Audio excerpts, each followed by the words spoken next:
wins the Premiership. The push to take Swindon straight back into the elite division is being spearheaded by the Norwegian World Cup striker Jan Fjortoft. So far, so good for Swindon. 100% home record, yet to concede a goal at the county ground. Derby's campaign finally lifted off against Grimsby last week. Not many of the baseball ground faithful on hand to witness the first league win of the season.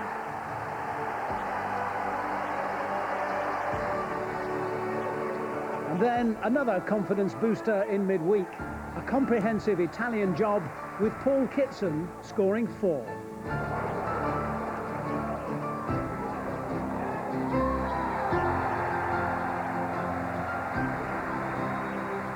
But let's be honest, Roy McFarland would sooner put goals past Swindon today than get a pizza that Anglo-Italian trophy.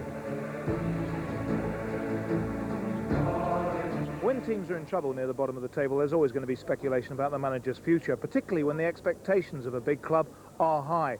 But I don't think Roy McFarland need worry at the moment, because certainly his chairman, Brian Fern, is giving him every support. Actually, sometimes, Brian, that's the kiss of death as far as football managers are concerned. It is, but as far as I'm concerned, how can we start thinking about changing our manager 2 or 3 weeks into a season?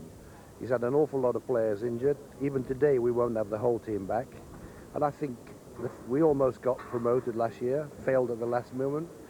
Obviously disappointed, so we've got a backlash of the failure to make it, and an awful lot of people perhaps in the background would like us to fail.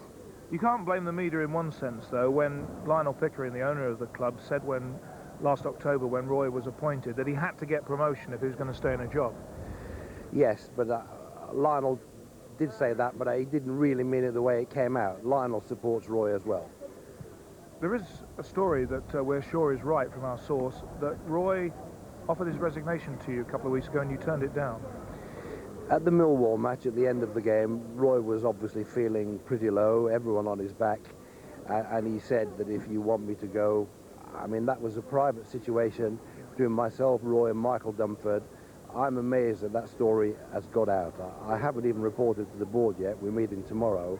But as far as I'm concerned, it was emotional, and I told Roy just to get on with the job. Often the supporters have the final say, that when the supporters turn against a manager, at the moment they seem to have turned back with Roy, but when they turn against a manager, that really puts pressure on the board. Are you strong enough to stay with that? Hopefully so, yes. I mean, we haven't had a board meeting for a long time, but I would feel that most people there support the manager. So there we are. We've got it right from the chairman's mouth. Roy McFarland is safe for the time being, and that's good news for Derby, I'm sure. Gary's told us our jobs are safe, but you know how safe that means, don't you, Toad? Now then, right coming from him, that one. right from the chairman's Yes. mouth. But what have Derby County got to do now to justify their traditional slow start, if you remember they had this last year. I saw them against Middlesbrough a couple of weeks ago. They couldn't break Middlesbrough down.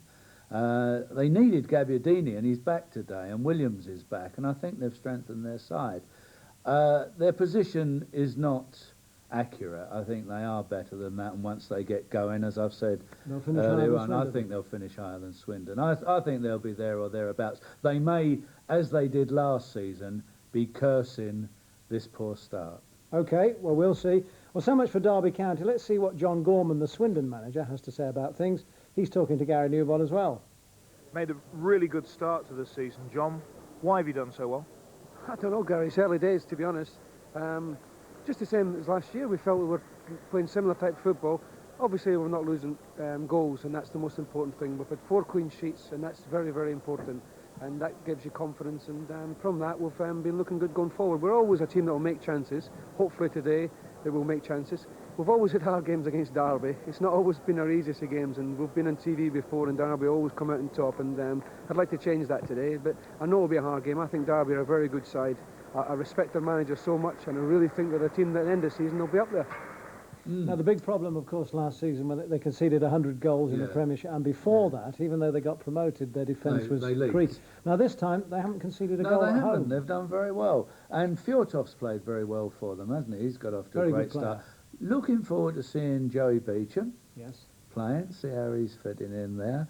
Obviously, they've concentrated on their defence a little bit. They've had to, because the only way... The writing was on the wall exactly, a bit, wasn't it? The only way you're ever going to survive in football is, or the only way you're ever going to win anything, is you've got to have a strong defence. And clearly they're concentrating on that. I think they'll give Derby a little bit more of opportunity than Middlesbrough did. But having said that, of course, Middlesbrough lacked any class going forward, and I think that's where Swindon can actually cause a few problems to Derby, can't they? Because they are a good side going forward. There's no doubt about that. Yes, there is a thought about Derby, isn't there? That having accumulated 10, 11 million pounds worth of players, that none of them would get their money back now if you try to sell them. Well, I don't think you would. I think that'd be a very fair comment. The only way you was going to get your money back on the players was if they were Premier League players. Yes. They're not. It's possible, looking down, that one or two of them could go to Premier Leagues, but league clubs, but you wouldn't actually sort of say, oh, I'd have him and I'd have him for a couple of million quid. Well, nobody's gone, have they? Nobody's gone, and the investments are down, obviously. It's going to be an interesting game, though, Tan. I'm looking forward to it, because I think both sides will go for each other, because that's the best way they can actually go about winning. OK, well, here come the players, here come the officials. Let's join David Pleat and Alan Parry at the county ground. And welcome to the county ground on a cold and windy afternoon in Wiltshire, where the proceedings will begin with a minute's silence in honour of the late Billy Wright, a man whose popularity in the game was reflected by the warmth and sincerity of the tributes paid to him during the past few days. Billy, of course, a close friend to all of us at Central Television. We shall miss him.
Well, a tribute that Billy would have been proud of, the silence impeccably observed. And now down to business and today's lineups.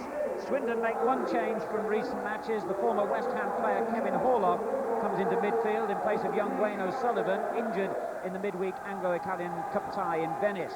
Striker Keith Scott has recovered from the injury which forced him to leave the field during the 1-0 victory at Notts County a week ago. He'll play up front alongside Jan Fjortoft, who captained Norway for the first time in their 1-0 win against Belarus in the European Championship qualifier in midweek. Left-back Paul Bodin was also on international duty in the week. He played in Wales' 2-0 victory over Albania. Derby County, with only one win from 5 league games, are desperate to rescue something from today's match. They're already 9 points behind the leaders Middlesbrough, and remember, only one team will be automatically promoted from the First Division this season. They give a league debut to Lee Carsley, a 20-year-old midfield player, former youth team captain, who did well against Cesena in the Anglo-Italian Cup in midweek. And there's a welcome return for Marco Gabbiadini, who's back following a 3-game suspension. Today's referee is Gurnham Singh from Wolverhampton.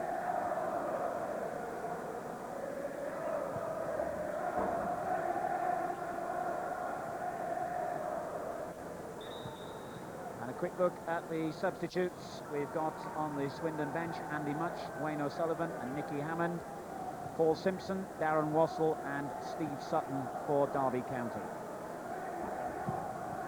Well, Swindon can actually go top of the table this afternoon, and that really would be a satisfying achievement for a club that never once got off the bottom of the league throughout the whole of their 9 months in the Premiership, in which they conceded exactly 100 league goals. What a contrast to this season. Swindon have kept the clean sheet in 4 of their 5 league games so far.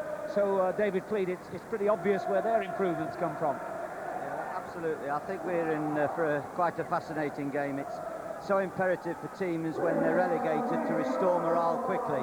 And Swindon appear to have done that. 5 games, 10 points. And obviously from Derby's point of view, the massive disappointment of failing in the playoffs, that can leave scars, and they'll need a good away result very quickly this season, because they've got some very good players, and I'm sure if they play to their full potential, they can do very, very well in this league this season. Good atmosphere then at the very splendid looking county ground with its new stand and perfect playing pitch as Swindon, all in red, get us underway, attacking from right to left. First free kick of the game to the home side.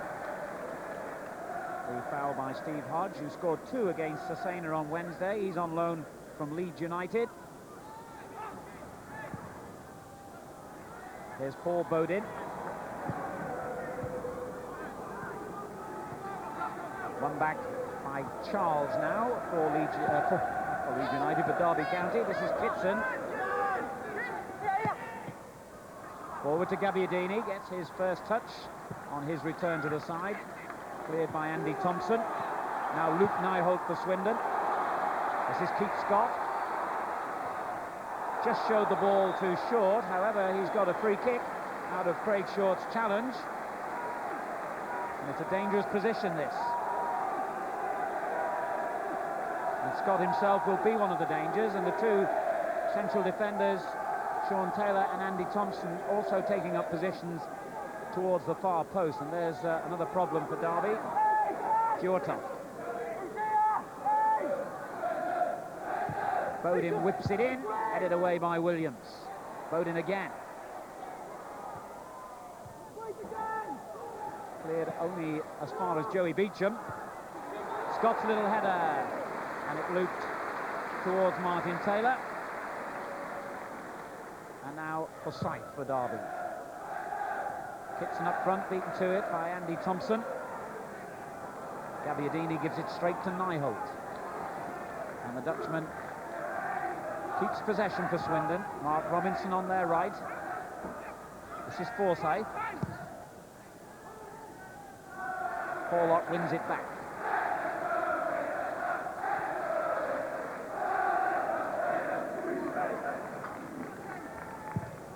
The long ball by Thompson is aimed at Scott. It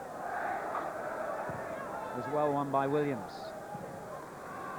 Thompson again, he's only 20, very assured looking player. Bodin. Fjortoft. Kept it going intelligently. Now Horlock. Fjortoft again making room, but Pembridge and Cowans just combined to dispossess him. Oh, that's a lovely ball by Gabbiadini. Kitson's got the pace to attack them here, and Pembridge has got forward well. Great save. Pembridge hit that superbly. Marvellous save by Fraser Digby. Superb break by Derby. That's a lovely vision by Paul Kitson to give Pembridge the clear shooting opportunity. Fine save by Digby. Exciting start. Lovely incisive move by Derby. It all happened so quickly.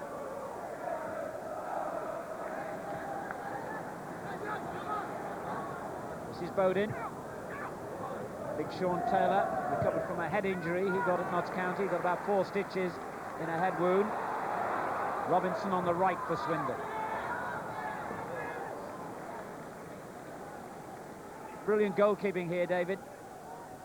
Yeah, absolutely. It was a very good break, wasn't it? And he really got his feet well in line there. It was fairly straight at him, but it was some power. Pembridge has got a really strong left foot drive. Beecham dispossessed by Pembridge, who got on as a substitute for Wales in midweek.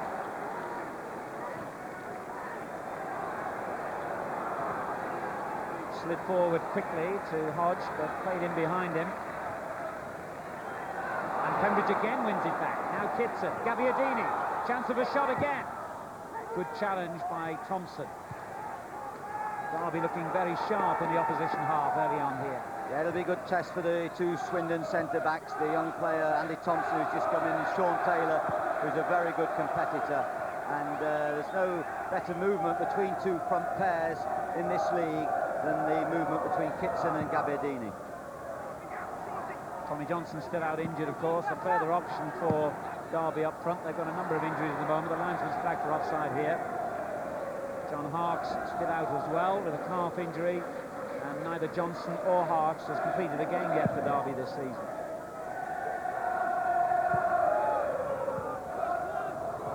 Well, he didn't make the best job of that back pass there, Paul Bodin, and Digby had to come out of his box to clear.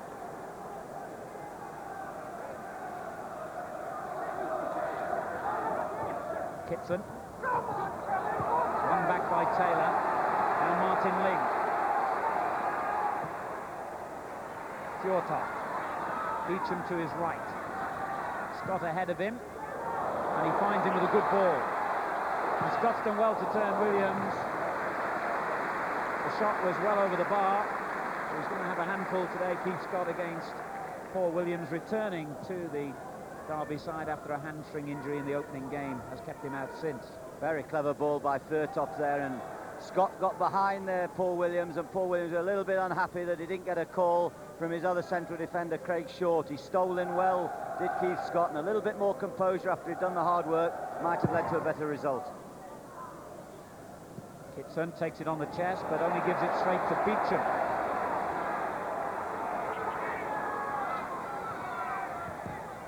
He's beaten Forsyth and beaten Hodge, but not Martin Taylor, who read the cross. Good run by Joey Beecham. Now Gary Charles. Good bright start to this game.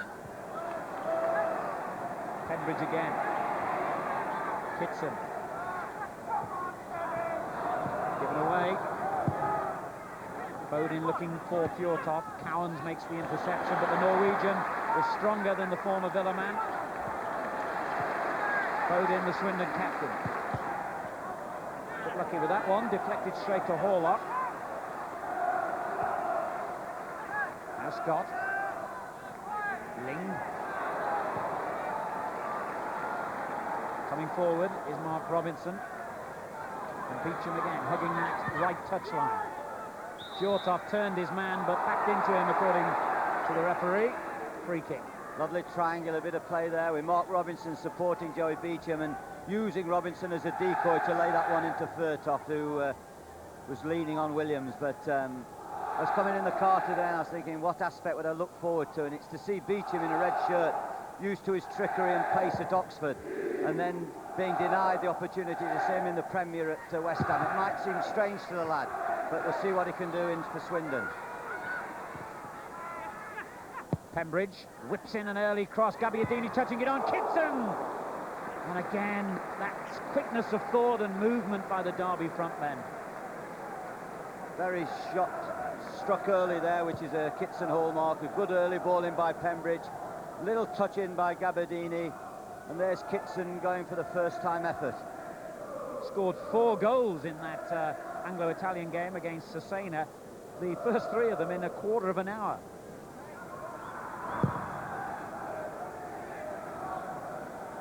Scott battling well, but Craig Short just got a foot there ahead of him. Now Gary Charles. This is Williams.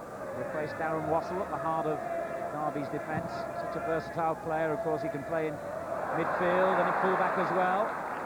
But Pembridge unable to control that one. John Gorman, who has been 3 years, remember, at Swindon Town now. The first couple of courses assistant to Glenn Hoddle, took over as manager when Glenn Hoddle moved on to Chelsea.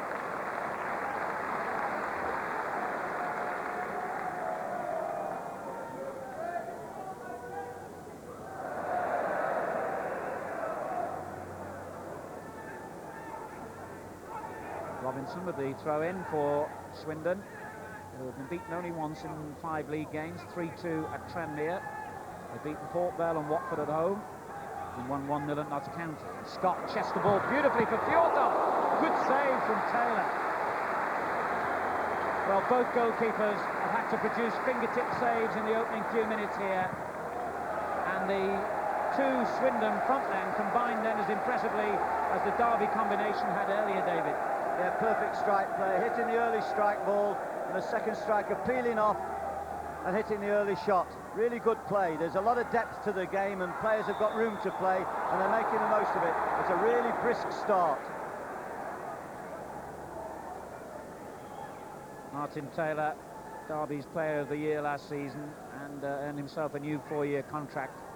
Really has made this place in the Derby goal his own after all those years as understudy to Peter Shilton.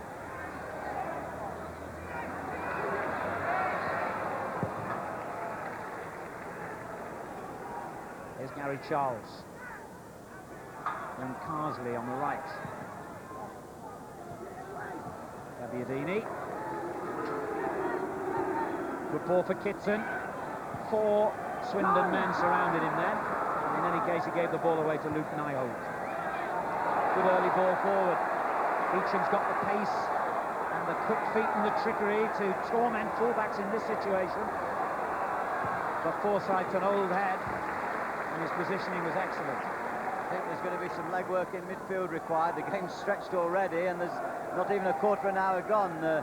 Certainly Cowans and Steve Hodge are going to have to be at the best today, because there's lots of room in between the back fours. Nyholt playing it in. Scott just missed the header. Almost reached. Porlock was cleared by Hodge to Gary Charles.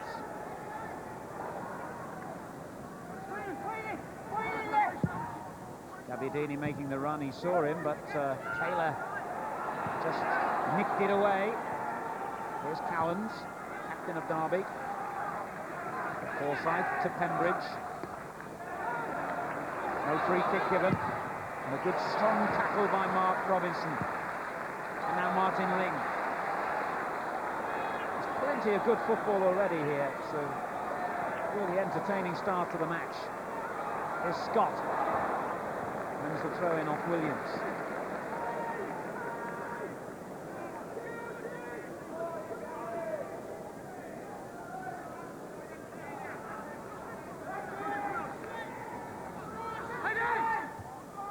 Pembridge heads it clear. Fjortoft going in strongly. Hodge with the long ball, and Kitson a mile offside.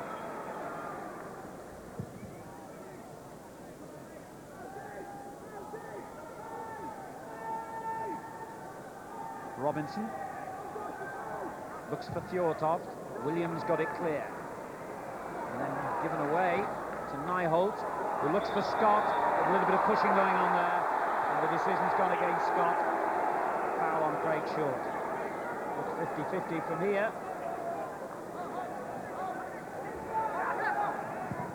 Charles. Great running again from Kitson, who's still the subject of all kinds of speculation about his future. Good challenge there by Carsley. Gabbiadini. Nice football in their own half of the field by Swindon.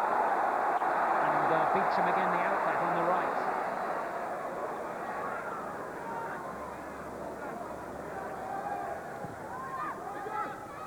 Fjortoft. Williams just nicked it away. Clever defending. Gabbiadini and Kitson looking in harmony already.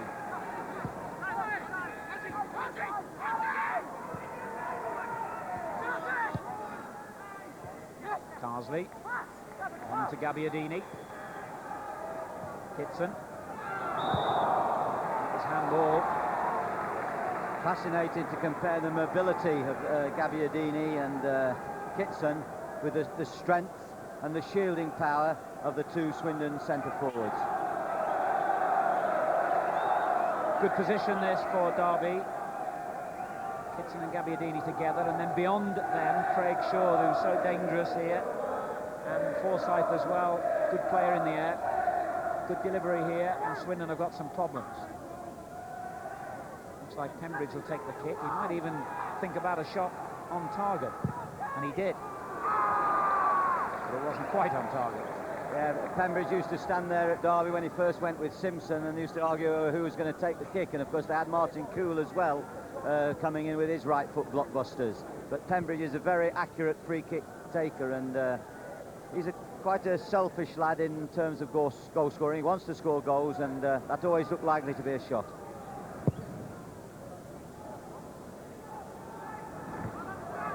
Scott was up superbly then. Pembridge just ahead of Beecham though. Now Forsyth. Robinson's clearance. Beecham. Fjortoft, nice layoff. Ling. He can hit the ball, Ling. If they back off, he'll use the space, but he's laid it off to Beecham. Good-looking ball too. And Fjortoft's header! Did it cross the line? Yes, it did. Swindon are in front. That was close. Quarter of an hour gone, and Fjortoft gives Swindon the lead, courtesy of a linesman's flag.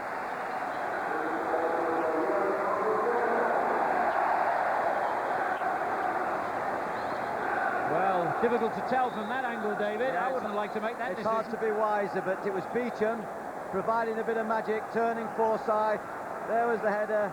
Well, I'm afraid I don't feel that's sufficient evidence to be as accurate and as quick as the linesman. That's why he gets paid to be a linesman.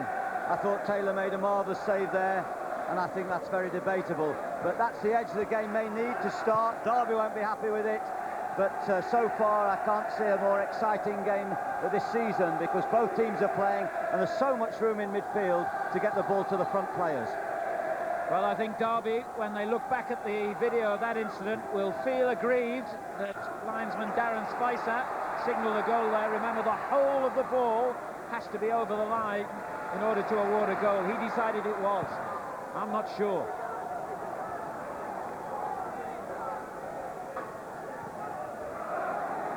Here's Carsley. Cowards. Ling. Scott. Fjortoft. Another goal for him. And another good ball too. Robinson. Pembridge has it back for Derby County. It's a great ball. Kitson. Gabbiadini's with him. Tries the shot. Oh, what a superb goal by Kitson. Brilliant equaliser. 2 goals in 2 minutes, and a match that had started promisingly is now a very tasty treat indeed.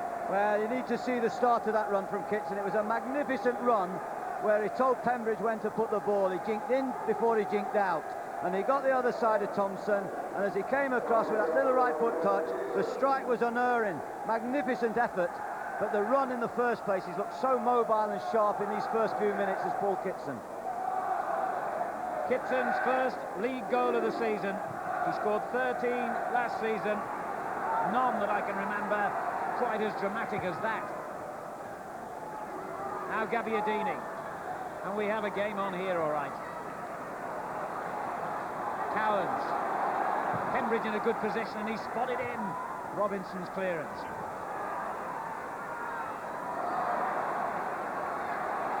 Ling. Beecham was looked very dangerous early on here. Short got it clear. Callan's battling away with Horlock, and the former West Ham man has possession. Now Bowden.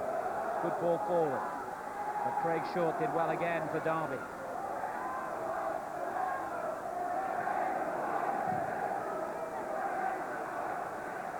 Callan's volleyed ball, kept in by Forsyth. Now Williams.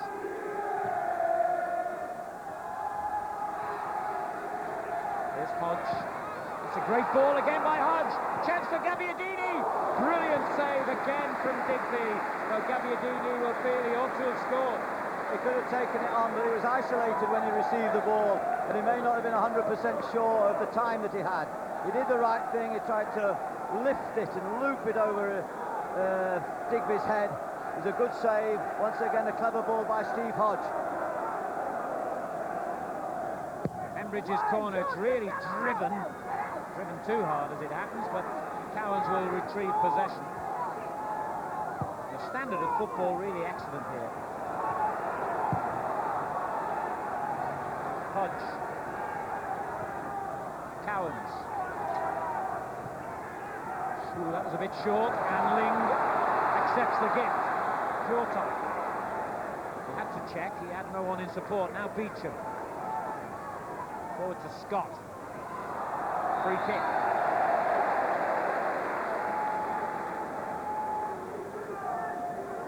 Well, this strike from Kitson will have Premiership managers drooling with envy, and there's quite a few who'd like to have him in their side. Charles obviously didn't get a shout from any of his colleagues there because there was no Swindon man near him. That was a needless corner, but no blame to him. He wasn't to know that.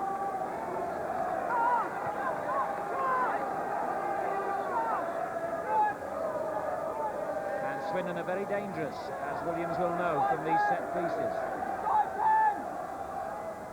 Foden looking for Taylor, headed away by Williams, only as far as Ling.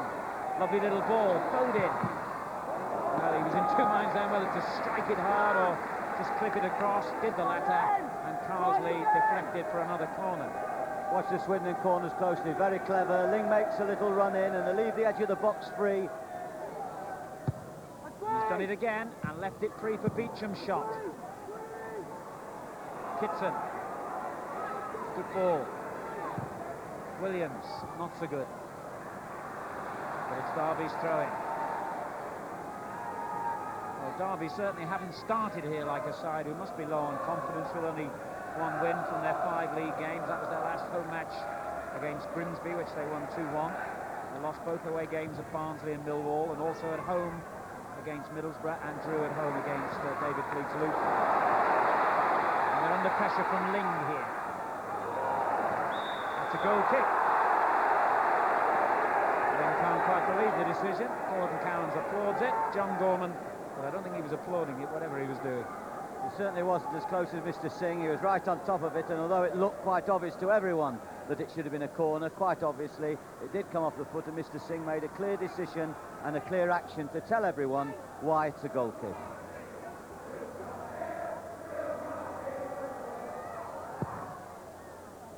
Two goals, two great saves from either goalkeeper, and all the promise of one of the best games we've had yet on a Sunday on Central TV Live. Gabbiadini, lovely skill. Well, it was ambitious.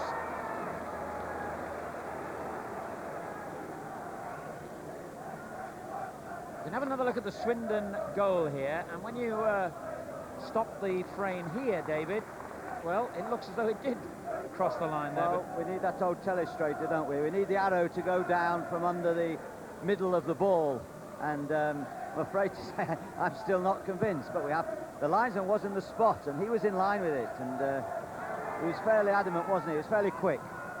Well, ever since 1966 and that Russian linesman, those incidents have always led to controversy, but the linesman, I noticed, I looked at him straight away, he had no doubts or hesitation in his mind at all. He flagged instantly. It's 1-1 here, as we're midway through the first half of a splendid match. Beecham. Deflected behind by Hodge for a corner. I love the way Beecham takes the ball on his left foot and rolls it into the front player at a lovely pace for the front player to control, and then he gets a triangle going. And he gets it back again, and the corner is whipped in, and the header hits the crossbar. Brilliant effort by Andy Thompson. Denied his first ever goal in senior football by a matter of inches. You can sense his disappointment. Superb header. Another corner.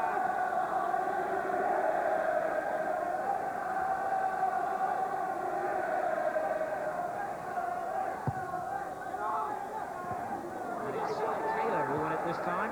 Cleared. Driven back in by Beecham. A great shout for handball, but I don't know what on earth the defender could have done about getting out of the way of that. It was Steve Hodge, I think. I think it's hurt much more where it hit him than if it would have hurt his hand. I get your point. Here's Pembridge. Now Cowans. Lovely ball.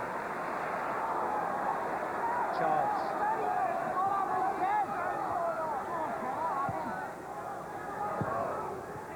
That wasn't so good by Sid Cowans, as he's known in the game, but Carsley wins it back. The Derby captain moves it on again to Hodge. Pembridge wide on the left. Kitson. Ling wins it back, and a lovely first-time ball to Fjortoft. Ling. It's good football. There's so much movement by both sides. And that looked like a foul on Scott. And that's how Gillingham Singh saw it. Fjortoft's gone on, not realised the whistle's gone. Derby are conceding free kicks when these little soft balls are rolled in. There we see the earlier cross and Thompson's header. It just looped over Taylor. It was a good attempt. They're winning free kicks when the ball's being played into the two big front players. They're not easy to handle, and under the new regulations, unless you can go in and intercept in front, they're able to shield the ball, and they're just winning free kicks, and probably too many for Roy McFarlane's liking sitting on the bench. Set up for Beecham. They didn't seem to quite get that one right, though, Swindon. Back to the training ground for that particular effort. It happens, Alan. I bet they've practiced that about 300 times as well, David. It happens. You get it absolutely right perfectly, and the opposition just do something to mess you up. It's recognising the situation. You know the kick, you know your movements, but they might just place someone in an unorthodox position, which wrecks your plan. And it's recognising where they put the defenders. John Gorman, a great thinker about the game, and a great passionate football man who wants to see his side get it on the ground and play it around, and they certainly do that. They have the variety of switching things quickly forward like that, though. And Scott's held it up nicely for Beecham. Good challenge on him, though. Now Pembridge. Lee Carsley again. Now Charles.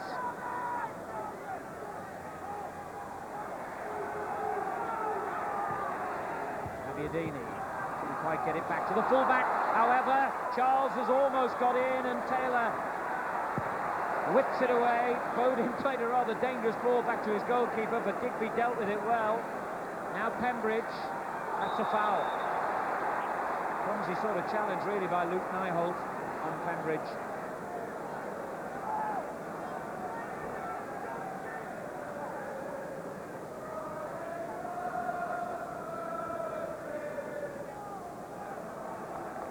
We've seen a bit of invention from the free kick so far. I don't know what we'll see from this.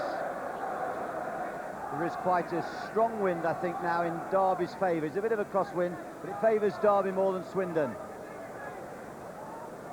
Kitson will hope it favours him, perhaps. Yes, he's lining up the shot. Straight at the wall, though. Horlock deflected it away. Paul Williams back in to Hodge. Good first-time ball. Kitson. Gabiadini, lovely skill, Gabiadini! Well, that would have been a splendid goal if he could have finished as neatly as he'd set it up. He beat Keith Scott there. I think it was Keith Scott, no, it wasn't Keith Scott defending there, it was Joey Beecham on the edge of the box, but he beat him rather easily, and Joe Beecham just kind of walked away from it here when you see Gabiadini. And he's got no cover at all, and he just sidesteps that and gets his feet wrong. But another half chance. Well, there's 28 minutes gone and it's flown by here. It's been so entertaining. 1-1.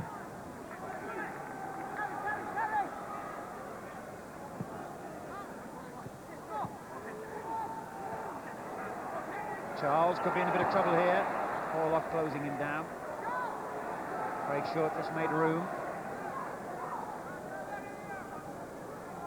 Forsyth in space on the left.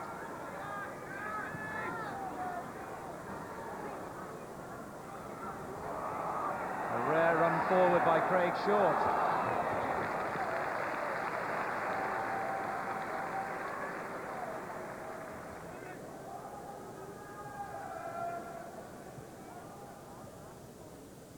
Incidentally, the goal that Digby conceded against Kitson was the first that Swindon have let in 4 league games here at the county ground this season.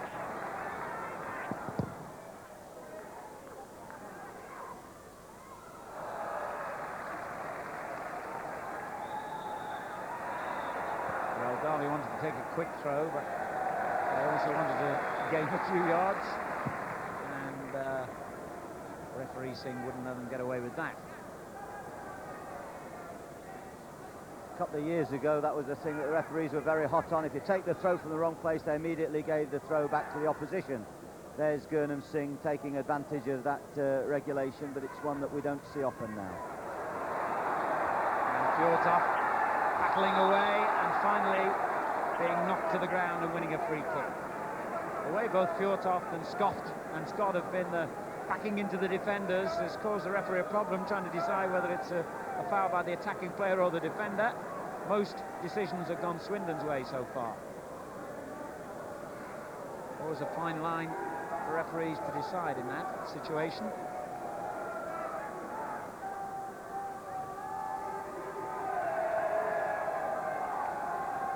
Beecham's free kick, headed away by Williams. Straight back in from Robinson. Pembridge gets it clear. Nyholt knocking it in again. Scott's header has gone to Cowans. What a brilliant first-time volleyed ball that was by Gordon Cowans. Lovely vision, straight to Gabbiadini. Whoops, that wasn't so clever though. Cowans closing down the space for Ling.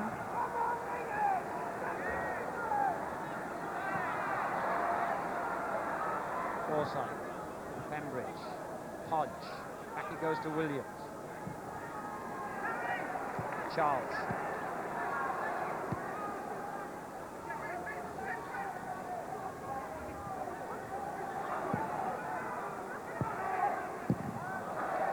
And Bodin with the interception. Difficult ball for Carsley there to cope with. That ball came to him very quickly with Bodin right up his backside. He started quite well, Carsley. He's got good shape out here on the right-hand side. Derby have got nice spaces because he's keeping the shape well. And he pressurised Horlock here, and well, I thought for a moment it might have gone in his favour, but it is a goal kick. Lee Carsley, his first ever league game this, used to captain the youth team, played in the pre-season tour of Norway and did well against Cesena. He's from Birmingham, and most of his appearances in the reserve side have been at right back, playing right midfield today.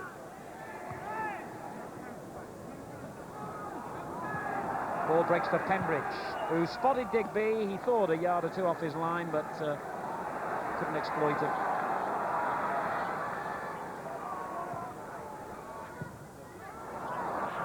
Fjortoft presents it to Pembridge. Kitson and Gabbiadini linking again.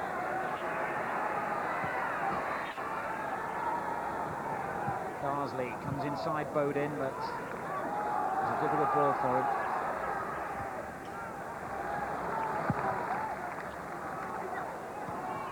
Oh, it's a nice little touch there by Scott for Ling. Cowans just did enough to deflect it away. Thompson, nice ball. Well played. Beecham. Robinson in support. Whoops. Not on the ball. A bit embarrassing. Swindon pressing and pressing. Derby keep cool. Excellent play. That's a foul on Gabbiadini. Mark Pembridge loves to play more infield than outfield, and often when he's coming to support when the play's on the right, Swindon are countering in the space that is left in front of Forsyth with Beecham, and that's where Swindon are having their main joy, getting down that right-hand side with Beecham attacking and Robinson looking to join. 12 minutes of the first half remaining. Swindon Town 1, Derby County 1. Craig Short with the header.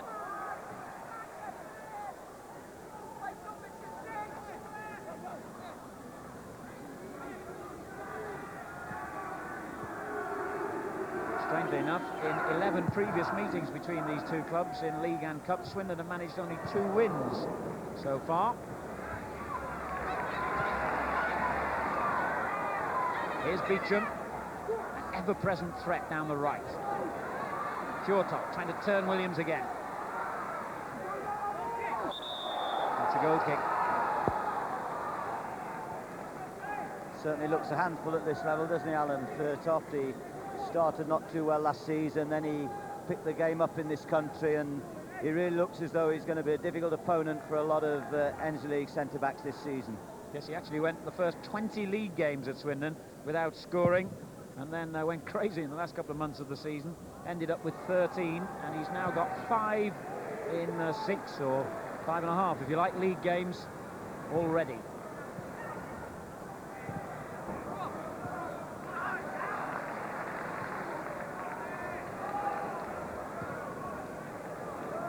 Odin.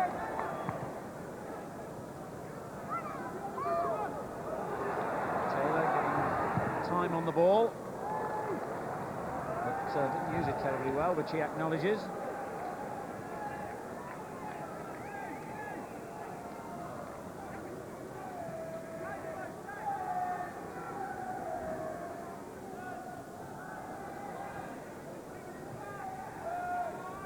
Forsyth.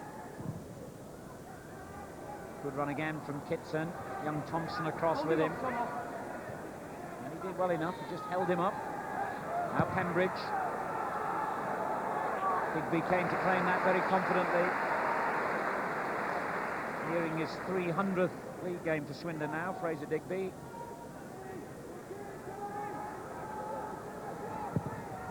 Odin. Scott.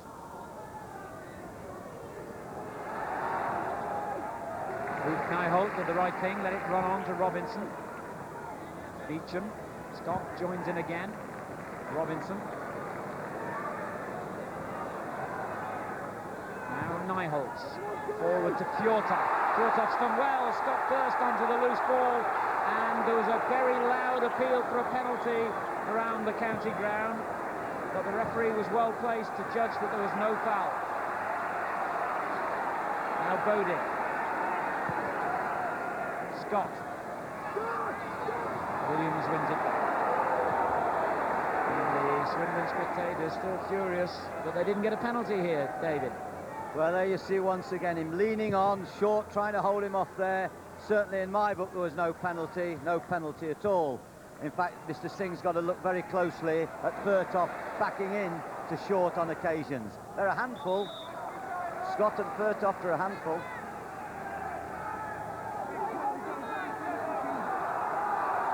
Here's Charles. Gagliardini turns into trouble and then wins it back off Ling. Carsley down the right, looks for Kitson inside the penalty box, and that was turned away in the nick of time by young Thompson.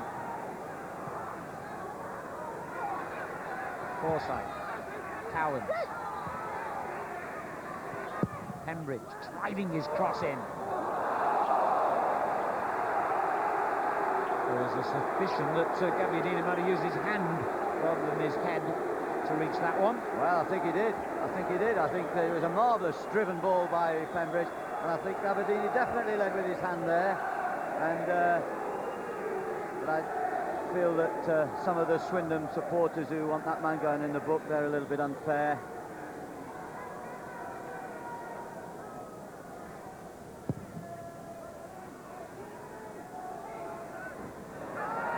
Scott and Ling going for the same ball then. Charles. Headed away by Taylor. Ling. Nyholt. Intelligent ball. Robinson. On it goes to Scott. Good ball. Scott's got round Forsyth. And Williams, and brought down, and that'll be a booking for the Derby man. He did really well there, Keith Scott. Quick movement down that right-hand side, fooled 2 defenders, and Williams will be cautioned. Been out for a while, of course, injured, and maybe his timing is not quite there yet for Williams. You're kind. He deceived him very cleverly there, Keith Scott, and he almost induced a challenge. But it was good play by Scott, the way he slowed down and then moved off. Here you see him as he goes for that ball. Just pushes it past him. There's no doubt about that. He's gone into a dangerous position by the byline. Another free kick that didn't quite come off there for Swindon. Well, what a peculiar incident that was. Well, I don't know if the ball rolled the circumference there. I don't know if that ball moved sufficient. I think he should be telling him to take that kick away. It certainly was a ploy, as the second time a set position by Swindon has failed, but at least they're trying things. And they've got a corner. Gabbiadini heads clear.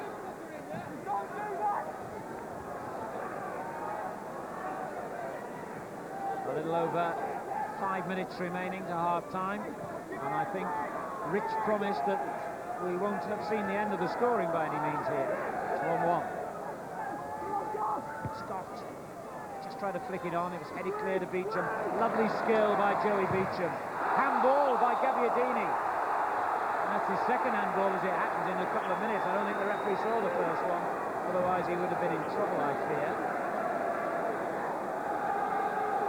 It's a dangerous place to handle it as well. I'd like to see that one again too, because it was very close. Beecham did very well, didn't he? Well, did he have time to premeditate? I don't know. That seemed to strike the man rather than him strike the ball. Anyway, a corner was the only verdict, not handball, so the referee decided that as well.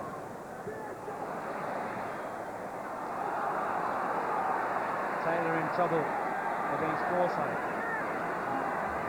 Charles. Swindon's throw. Luke Nyholt doing a very good job as anchoring in the midfield there. He stopped Charles there cleverly as he tried to get forward. He comes across and senses the danger at all times. He's the link man in terms of defending, and Ling's the player that always looks to go forward. Bowden. Cowan's challenge, Swindon's throw.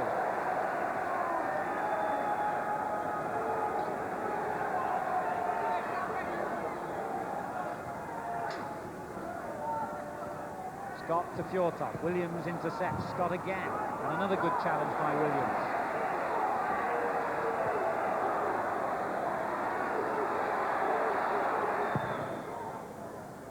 Crowd getting quite animated about one or two decisions they feel have not gone in their favour. And that was another one. Although I'm sure Mr. Singh was spot on with that. Foul by Taylor.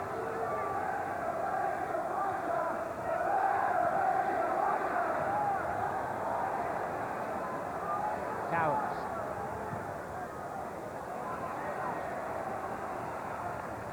Beecham. Good tackle, Cowans. Well, that's a free kick now. We had an incident like that a couple of weeks ago, and Ron Atkinson put me on the spot by saying, well, what does it say in the laws of the game to stop somebody holding the ball between 2 feet? I checked that with Mr. Singh, funnily enough, before the match, and it was known as carrying the ball. Comes under the heading of ungentlemanly conduct. That's why Derby have got a free kick. Or even Swindon.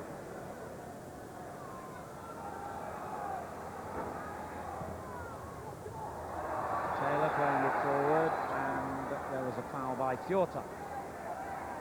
Or Thompson playing forward, I should say.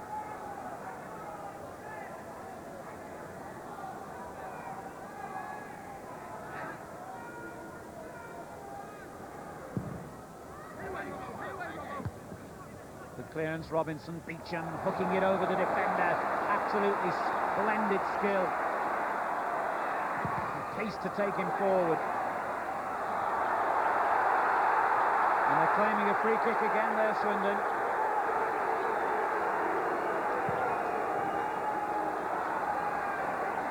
Well played, Pembridge. And equally well played by Horlock to win it back for Swindon. Oh dear. And the ball presented straight to Cowans. This is Charles.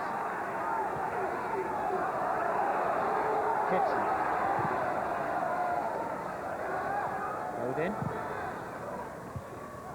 Through, Nyholt's headed it straight back towards his own box. Cowans, what a great tackle by Nyholt to make up for his own error. He's an absolutely ferocious tackler, the Dutchman. Scott.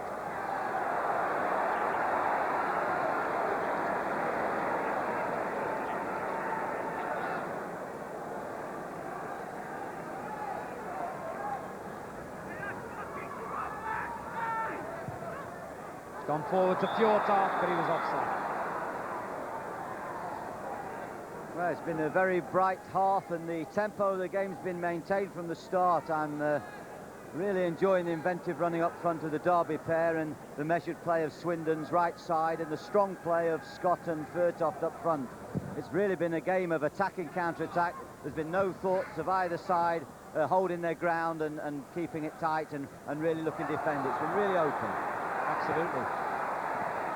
Now, the Swindon player is lying injured as Williams comes forward for Derby, dispossessed by Horlock, who puts it out because he realises that treatment will be needed, and Nyholt's not too happy about the challenge that led to his injury here. Let's have a look at it again. Certainly Cowan's charged into his back, caught him in the nape of the neck. You'd hardly call Gordon Cowans an assassin, would you?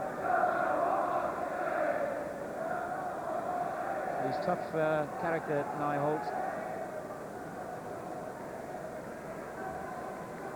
Interestingly enough, Alan, or not interestingly enough, he came to Leicester for a while when he came over from Holland, and eventually he settled up in Scotland. And he looked a very strong defender then. He was a right-footed left-back. That's how he came over. That was his CV as he came over from Holland, but he's developed into a very good defensive anchorman. Just played for Motherwell. I think he had about 3 years in the Scottish League. Character on and off the field. I gather he's quite well off. Doesn't particularly need football. I know that because I saw him arriving today in a new Porsche. I'm not sure Swindon's wages would stretch to that kind of transport. Someone told me he borrowed your car. Central's wages were definitely not.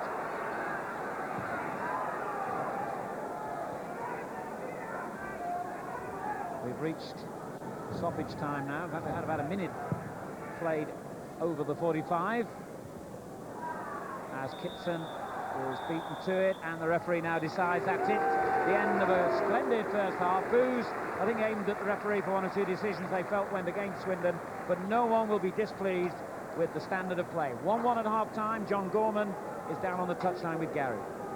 John, I know you're upset about the referee, but our replay suggests it actually wasn't a penalty. Well, maybe so. That's probably true, but with so many decisions went against us. We're at home. But it's a good game of football. It shouldn't be ruined. It's an excellent game. Both teams playing great football. Chances at both ends. We were disappointed we've allowed them to get in a couple of times, but there's some good players for Derby. They're always going to cause you problems. But we've created some great openings as well, and it's got the makings of a super game, and I don't want it to be spoiled by silly decisions. Many decisions went against us as usual. Okay, John, thank you. Yeah, seen worse games in the Premiership, as we've said before. We'll be back in a few moments with the thoughts of Jimmy Greaves, including that wasn't half a good goal. Ready for the start of the second half. Middlesbrough being up just set there by their local rivals. 1 down at half-time. We'll obviously let you have the final score in that match later on. As Cowans plays it forward here, a reminder that the half-time score at the county ground, Swindon Town 1, Derby County 1. And a very good first 45 minutes we saw. And I'm quite certain an equally excellent second half to come. Paul Kitson's goal, one of the moments of that first half. A stunning shot after Fjortoft's rather more controversial effort. And I know certainly that Lady Treat and I would agree with Jimmy Greaves' view that unless a linesman is 100% certain, it's a dangerous thing to give a goal in those circumstances. David. Yeah, well, as I would agree with Jim on the goal, it is almost impossible. That's what he's paid to do. He's paid to give that decision, and he felt it was over. And sometimes, you know, the more you look at a thing, the more you realise that it looks as though it might have been more over the line than not over the line.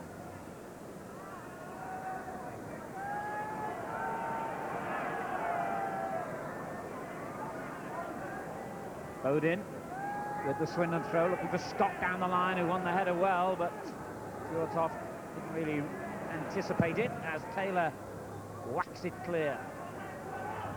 Kitson up well. Bodin just got a kick then as he cleared the ball from Lee Carsley. I'm sure it was an accident. Giving the benefit of the doubt. Bodin may not be quite so accommodating, but he's okay. Big Sean Taylor with the free kick. Scott's header was a good one for Ling.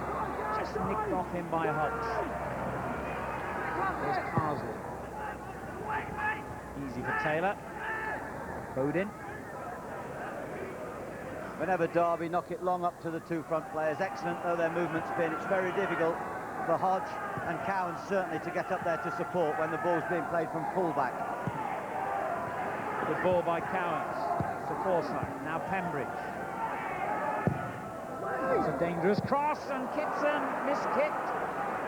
Well, you would have thought that he would have rifled that one in. It was a straightforward chance that, with the Swindon defenders losing concentration.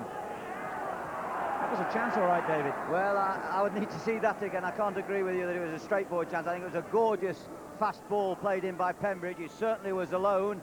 It came quickly, but he was in a difficult position to volley first time, and of course he got his preparation for the kick slightly askew. We'll have a look again in a moment as Derby called for a free kick, but they're not getting one. Gabbiadini turning it on.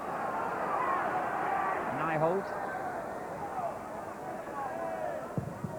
Digby's clearance. Williams with a good firm header, but it's gone straight to Horlock, who wasted the gift. Well, we can look again at that incident. Good ball by Pembridge, certainly. Yes, it was a difficult angle, but he certainly didn't connect properly, did he, Kitson? Gabbiadini has given away the free kick, backing into Sean Taylor. Not easy for the referee this afternoon. A lot of balls that have been so much space in midfield, that a lot of balls that are played from back to front. The front player is leaning on the centre back, and he has to be sure, the referee, who is leaning on whom.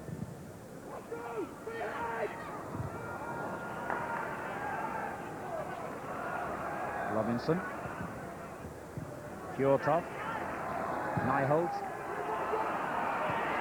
Problem here for Williams, and it almost cost Derby a goal. He had two men breathing down his neck.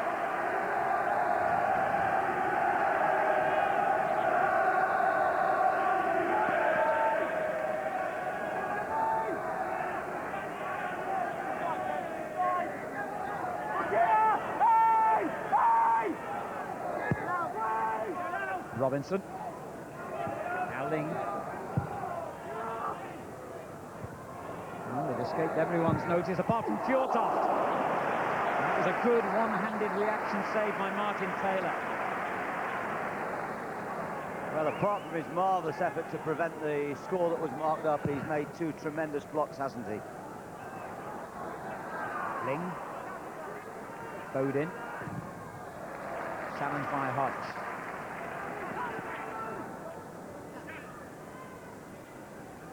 Well-struck shot again from the Norwegian. Gabbiadini finds Pembridge. Kitson's offside. Pembridge still quite tucked into the Derby midfield, supporting Hodge, who's more central. Cowan's on the right, and of course if Swindon can get that ball out to this right-hand side as they did so well in the first half, I'm sure Beecham is still capable of causing trouble.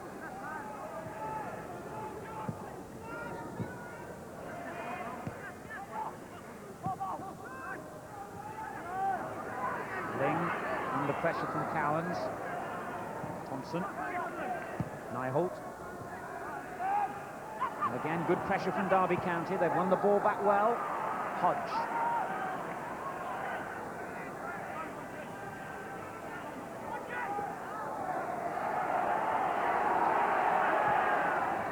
Slides it into Gabbiadini, who finds Forsyth. Hodge. Thompson got it clear. Cowans just helps it out to Charles, former Nottingham Forest fullback. Horlock's interception, but again Derby regained possession. Cowans turning it in dangerously, and offside. I think it was Gabbiadini in the middle. A good early free kick releases Beecham again to run at Forsyth. Fine ball. Scott.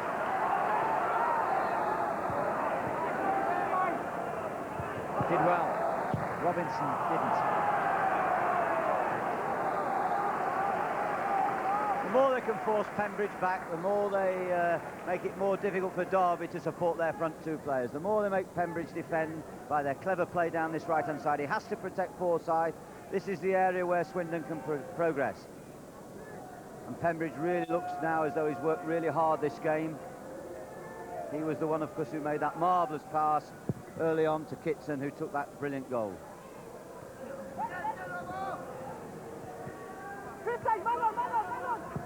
Man on the shout for Forsyth, so he whacks it forward. Taylor gets it clear. Keeping possession well here, Derby. Gabbiadini on to Kitson. Lovely combination play between those two again.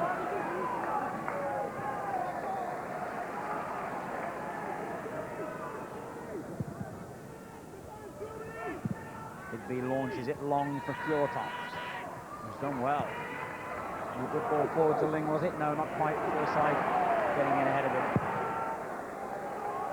Ling looks for every opportunity. Whenever Fjortoft or Scott play the ball back, Ling's on his way forward, seeking out those spaces behind the two Derby central defenders. Pembridge, good ball. Cowles. Lots of space here for Charles. Gabbiadini in the box. Flicked on by Horlock now. But the decreed, I'm sure, a deliberate back pass. And the referee hasn't. Young Carsley thought it was. He just put his hands in the air. For a moment he thought he was going to benefit from a free kick, from a back pass.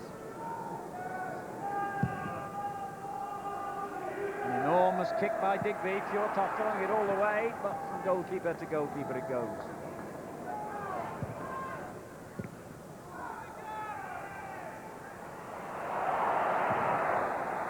Useful looking ball, is it? No, just a bit too much strength on it as Kitson pulled away from the centre half into a dangerous position again.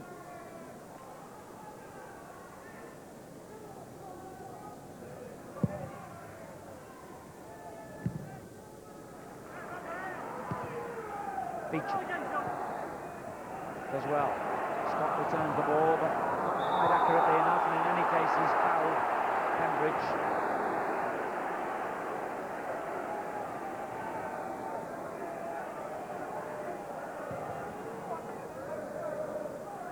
For one who got criticised for not knowing his own mind when he went to West Ham, he looks a very single-minded and persistent wide player, does Beecham.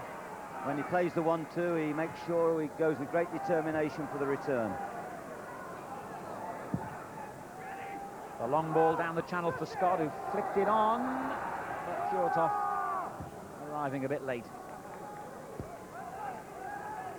Well, lots of football coming up in the next week on Central, beginning on Tuesday morning, 1:40, all the goals from the Ensley League. Then on Tuesday night, Central Sports Special, highlights of Wolves against Southend at 11:40. Wednesday evening, 7:20, live and exclusive, the Champions League, Manchester United against Gothenburg. And later, Champions League highlights, including Barcelona, Ajax and Milan. Gabbiadini offside. Just continuing with the highlights of next week's football on ITV. On Thursday evening, UEFA Cup live from Italy. The second half of Inter Milan against Aston Villa. That's at 8:30. Goals Extra, the return of our programme at the usual time of 5 o'clock next Saturday. And we'll be back, of course, next Sunday with the Central match live. We go into the second division for Birmingham against Peterborough. 2:30, that programme starts. Sounds a good week to be ill if you're a football fan, Alan. Yes, I think there might be a few bleary-eyed ITV viewers in the next 7 days.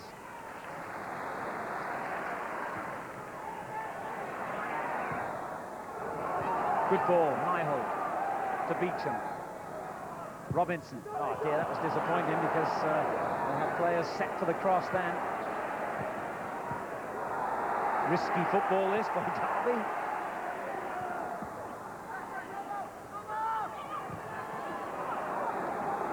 Cambridge giving it away to Niholt. Good ball. Fjortoft, lovely little backheeler. Scott thought about the first time shot and maybe should have done just that because he gave Craig Short the opportunity to dispossess him. However, Derby have given it away again. Ling. Good little period of pressure for Swindon. Horlock, good return ball. Bodin, in it goes to Fjortoft. Beecham's shot, struck his own player. Bodin! If that had fallen onto his left foot, Swindon might have been back in front. My word, didn't Fjortoft shield well? I mean, there's a lovely passage of play there. It was a lovely return pass. Here we see Horlock, super pass inside, just caught Carsley sleeping. Wonderful ball in by Bodin, soft ball. Didn't he shield that ball well? And then Bodin with a rather wild effort at the end after some fine play. Good period of bright football by Swindon, who encourage their players, all of them, to be comfortable on the ball at all times.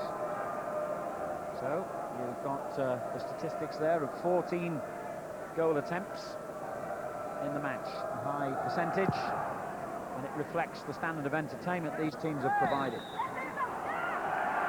13 minutes of the second half completed, still 1-1.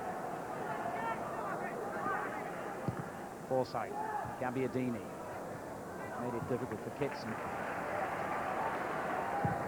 Robinson with the early ball again. Scott runs into that inside right channel. Oh dear, his control let him down. He's had a good solid game so far, Keith Scott. Shouldn't get his head down about that. He's contributed a lot to Swindon's play. Ling, sort of drag back.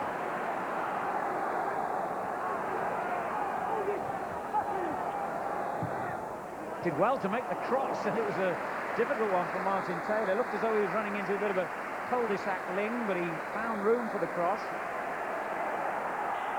And Ling wins it back again, and Scott returns it to him. Fjortoft on the far post.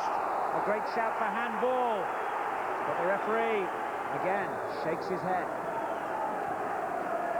Well, Forsyth's really having a little bit of a nightmare at the moment. I think that Beecham attacking him in the first half has given him a bit of a headache, and certainly then he got robbed, he wasn't aware, and then his recovery was awful. Well, the game still continues to be very open indeed. Hodge going forward for Derby. Strange layoff, but he's got away with it. Gabbiadini twists, finds Kitson, tries to help it back. Robinson with a good clearance. Now 2 against 2 inside the Derby half here, but now they're getting men back. Bodin. Beecham. Horlock. Pulls off Cowans. Bodin down the left. Beecham. Looks for Fjortoft in behind short. Williams covered well.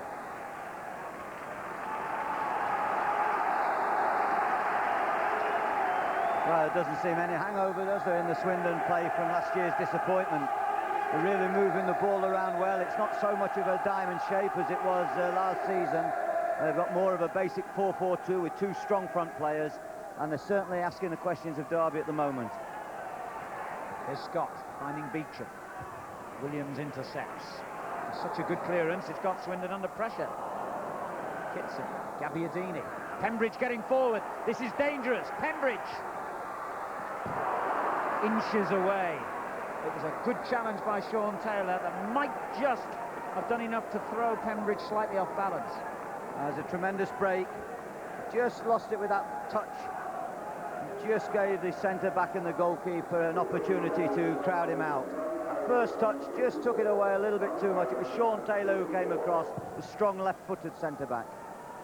Out of the game gone, still 1-1. Pembridge in possession again. Good run down the left by Hodge, and a good cross too. Kitson knocks it back. Horlock gets it clear.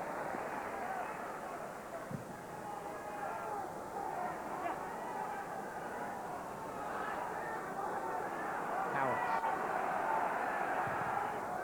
Pembridge on the far post, and Digby did well to stretch. And again, an early distribution to Beecham. Holt thundering forward in support, and he took the defenders away for Beecham. Well, he's a naturally 2-footed player, Joey Beecham. He got that on his left.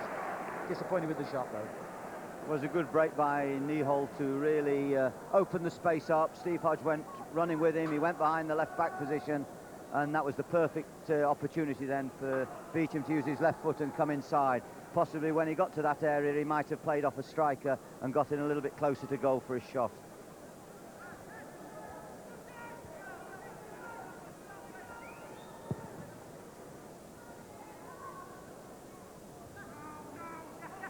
Beecham, Scott, Ling, Fjortoft, Ling again.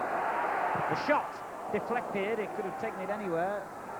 Actually proved to be kind for Derby.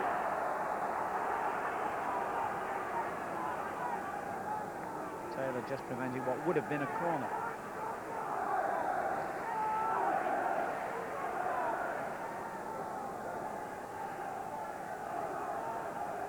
Fjortoft helps it back. Nyholt's beaten in the challenge, and that doesn't happen very often. Good challenge it was by Forsyth. Here's Fjortoft though, in towards Fjortoft. Williams clear. Bodin going in strong. He didn't realise he'd got the ball. Fjortoft with the shot, and that was pretty wild, I'm afraid. And there's been another goal up at Earson Park, I gather. And it's Sunderland who've scored again. Craig Russell giving them a 2-0 lead now against the First Division leaders, Middlesbrough. So, just to repeat, if Swindon win here and Middlesbrough do go down, then Swindon would go top of the table. Early days. Early days indeed.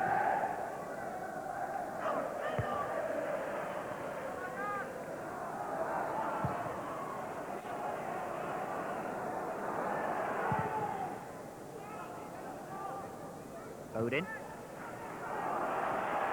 Scott feeling he was impeded there by Gary Charles, but the referee didn't.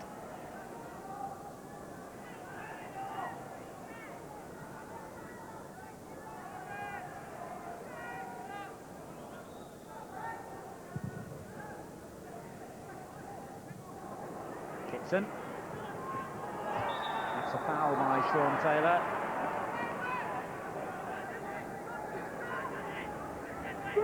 Come on, get him organised!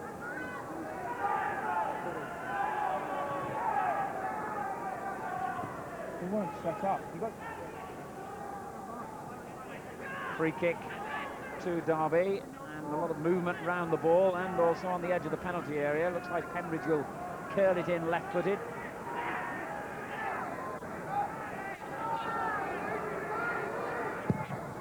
It's a dangerous one. And Digby sort of half-fisted it, but still got it clear. Now this looks interesting. Beecham on the break. Only Fjortoft in support of him at the moment in the Derby half, though. Now they're getting players forward, but Williams jockeyed and did well. I like the way the goalkeeper, whenever he gets the opportunity, and indeed the defenders, when they're deep, gets Beecham on the run. Nyholt's made some room for a shot here. Didn't connect properly, though. Scott did well to win it back. Now Nyholt collected properly. My word, he did.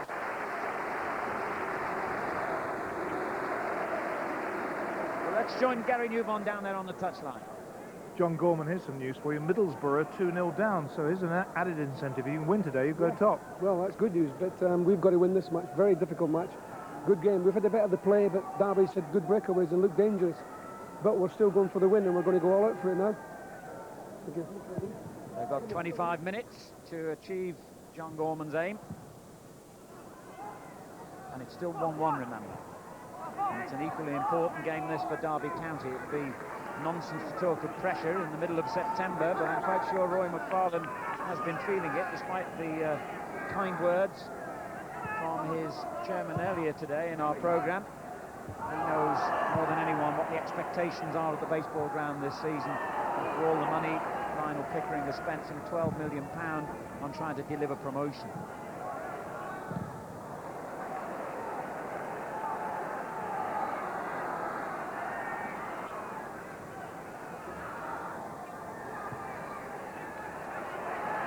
Craig Shaw whacks it forward. Gabbiadini flicking it on. And good play by Kitson, but equally good defending by Paul Bodin. Now Paula. Bodin driving it on. Hodges' interception goes straight to Fjortoft. And Ling bursts through the middle. Good defending by Derby there. Ling looked dangerous. Once again breaking into that space between the two centre-backs. Here's Charles for Derby. Gabbiadini. They need a bit of width on the left here, so he came in field instead because they didn't have it and lost the ball. Paul. Bowden. Taylor. Robinson. Fjortoft. Nyholt. There's about 6 or 7 on the Swindon team been involved in this attack. Bowden. Paula. Nyholt again. Knocks it forward looking for Scott. The header was beautiful. Ling couldn't quite connect. It was a good challenge by Williams. And Ling claiming a corner, but a goal kick has been given. What an intelligent forward pass that, and what a clever move by Scott. Look at that move across the box, and look at the way he flicks that ball back into Ling's path. Wonderful last-ditch attempt by Williams to stop the goal, and he succeeded. But really clever play by Swindon. Scored the winner here against Watford a couple of weeks ago, Martin Ling. Only got 1 goal in the whole of last season, so almost doubled his total in that moment. Paula doing well. Scott's there again. Couldn't quite release Fjortoft.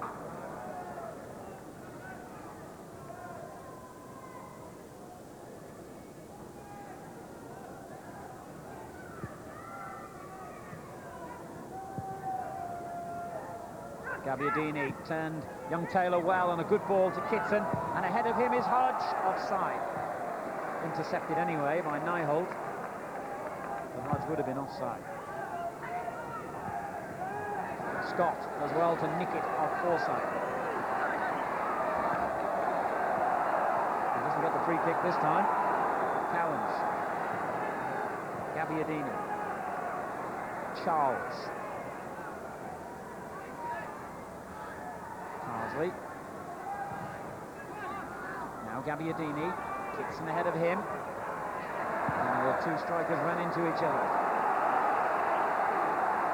Luke Nyholt for Swindon.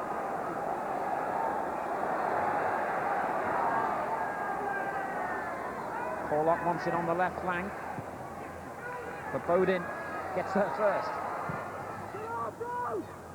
It wasn't a good cross because it's enabled Derby to come forward on the counter-attack. Pembridge, the long ball. And that's good play again by Andy Thompson, a 20-year-old playing only his 5th game in the first team and looking an outstanding prospect. He did well to read that because Kitson bent his run very cleverly for Pembridge's ball. His debut was the last game of last season, a 5-0 home defeat by Leeds. So he's done well to recover from the trauma of that. The free kick has been given against Scott there. Roy McFarlane, who took over almost a year ago now after 10 years as Arthur Cox's assistant, and of course almost a lifetime at the baseball ground, 14 years as a player as well, looking on anxiously.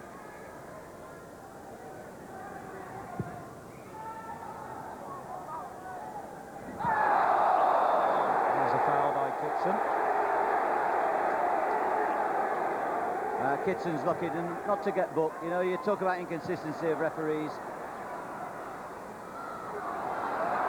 Williams winning it back for Derby.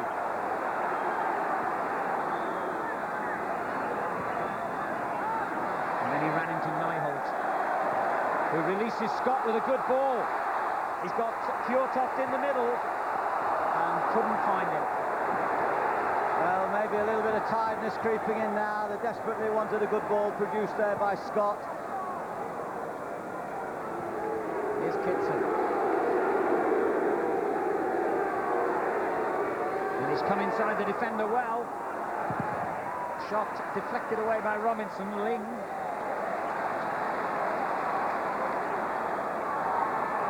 It's a good sprint at this late stage of the game by Martin Ling. Now Nyholt. Under pressure from Hodge. Taylor. Bowden.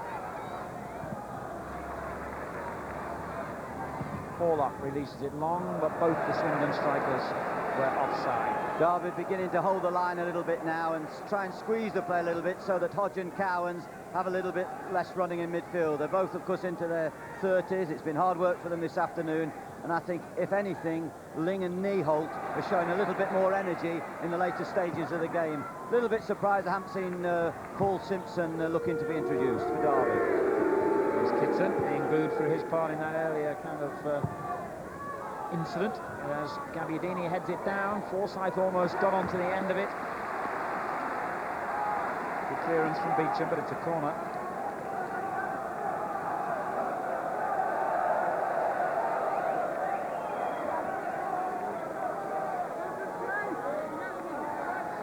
Williams now joining Craig Short on the edge of the Swindon box as the corner comes in, hard and low, and well, that could have ended up anywhere. Williams. Good ball back in, Gabbiadini. Carsley. There's a tight angle.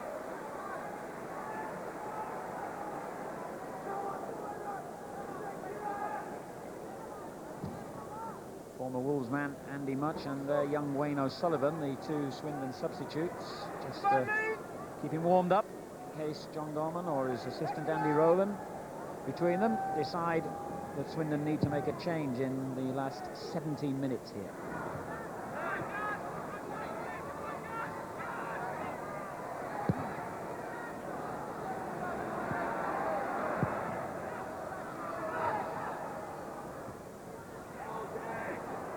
Cowans. Good challenge. Horlock. Now Bodin. On to Scott. Williams climbed higher than him, but it breaks to Ling.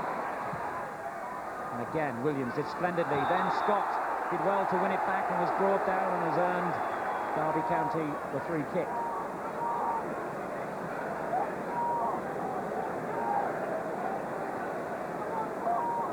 Toiled hard, Keith Scott. And certainly has won his fair share of free kicks for Swindon today. He's a bit of a handful for those two central defenders, him and Fjortoft.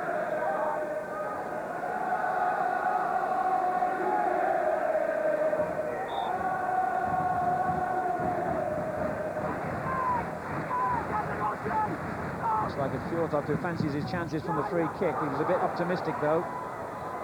Now then, Nieholt could well be in the referee's book for that challenge. I think it was a fairly deliberate trip. He's got away with it. That's a free kick, but he hasn't been cautioned. He's saying that's the first time I've obstructed, but I remember him making one or two challenges just before half-time, which were a bit close to the mark. Yes, in the present climate, I think he's a bit lucky there.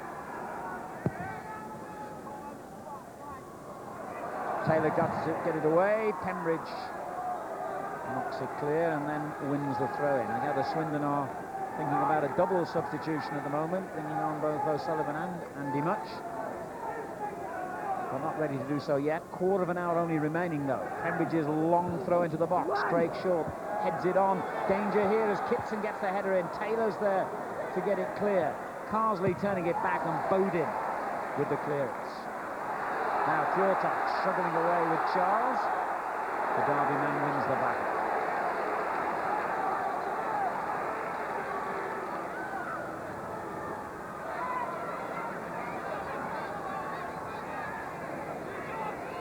Williams. Taylor's clearance and a good header too. Horlock. Scott is offside. I think Andy Much would give him a little bit of progression down the sides. You know, he's got good energy, and I think the two front players have worked very hard for Swindon, but they probably now need, as Derby holding the line, probably a little bit more pace. I think Andy Much is likely to come on any moment. There's Williams. Making sure he gets it on his goalkeeper's good foot, or at least I presume that was Martin Taylor's good foot. He's right, but he still sliced the clearance out of play, and that enables Swindon to make the substitution. And the two players coming off are Keith Scott and Kevin Horlock. Generous applause for them. They've done their bit, but they're just tired a little bit now, and fresh legs needed. And on come Wayne O'Sullivan, who's played the last 3 games. Scott would be particularly disappointed, as he's showing there, because he has done quite well. But I fully understand John Gorman's substitution there. He wants to pep it up a little bit. He's having most of the play. And it's easy sometimes to do it as a one-for-one, so there's no positional changes. Yes, I'm sure it was no reflection on Scott's performance, which was excellent. But Fjortoft is the hotter of the two strikers in terms of goals at the moment. Much and O'Sullivan, the two substitutes, combine immediately and win a corner.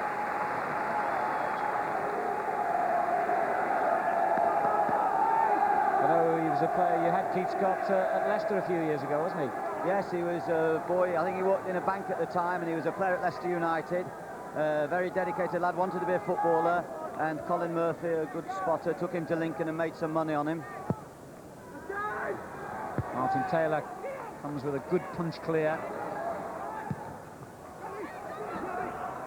And Sullivan going in strongly with Gabbiadini, and strongly again. But Derby get it back.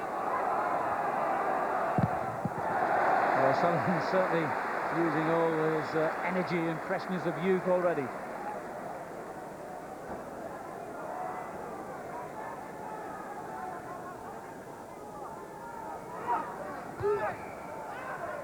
And there he is again, keeping a lost cause in play. Calm play by Cowans.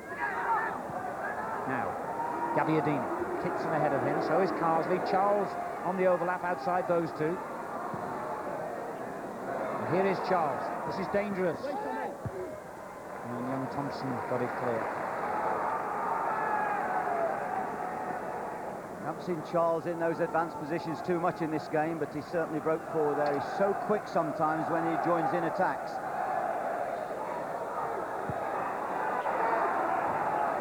McFarlane urging one last big effort from his side as Robinson gets a good header away. And Hodge drives it in. Good save. That's a marvellous, confident strike of Steve Hodge, and wasn't it arrogant the way Digby touched that one over the bar, as though to say, don't look at that. That was a fierce shot.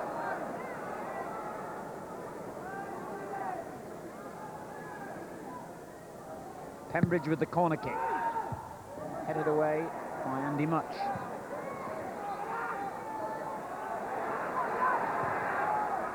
Cowans. It's a good looking ball as well. Bodin athletically gets it clear.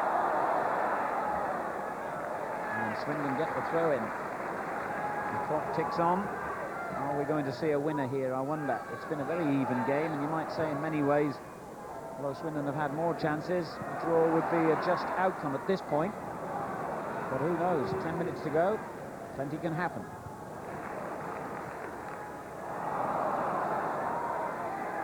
Pembridge, Cowans. Good interception. However, O'Sullivan had to work hard to keep it. Nyholt. Well, Pembridge has been on for the whole match, unlike O'Sullivan did really well to out-sprint him there.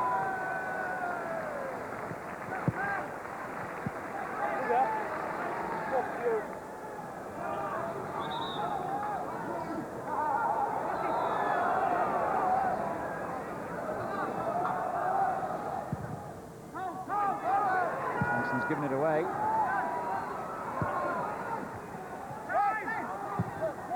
Cowans finds Gabbiadini in space. Carsley goes forward, but he did well at the second attempt to nick it and find Kitson. Danger again for Swindon here. Good tackle. What a good, clean tackle that was by Sean Taylor. Textbook defending.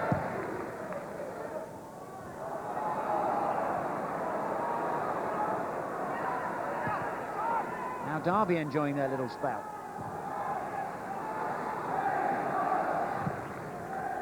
Williams with almost a good ball to release Gabbiadini in behind the central defenders. We've put in O'Sullivan on this right-hand side and Beecham on the left. Beecham isn't getting the ball. I always thought he was their best chance of making progress, Swindon, and now he's got marooned out on that left-hand side. He's a player who needs service.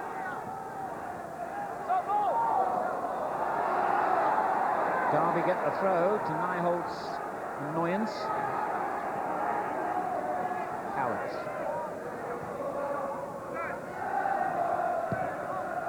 Gabbiadini. That's a good ball. Pembridge. Robinson slides it out.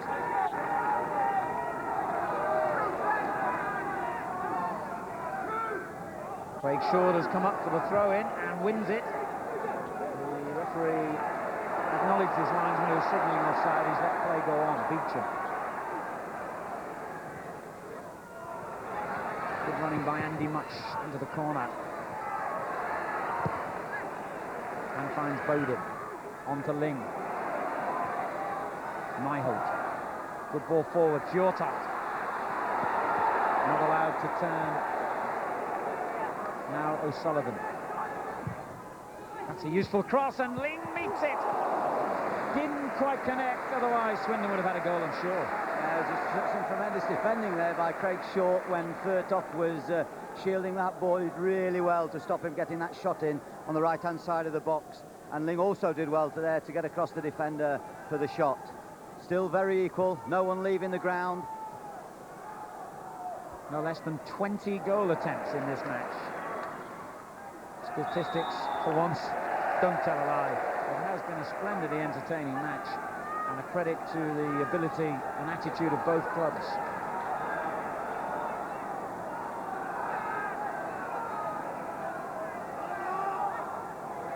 Seven minutes for us to find a winner here.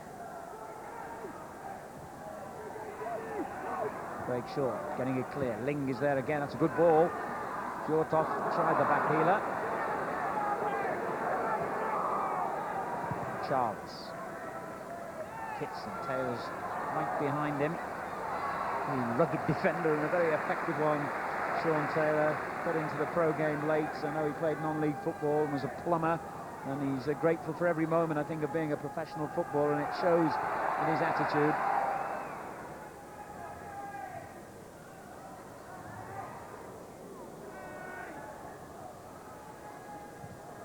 Ling turning it on. That looked a clear foul by Williams. The referee said play on. And Williams checked it back. He's a big, strong lad, Williams. Went through two challenges there.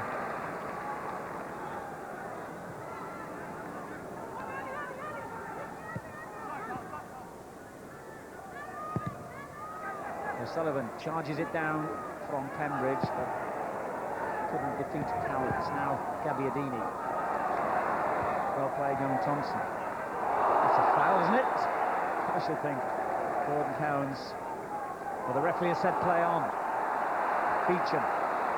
Fjortoft to his left, and arriving on the right is O'Sullivan. Still O'Sullivan, and still couldn't quite get it round into a shooting position.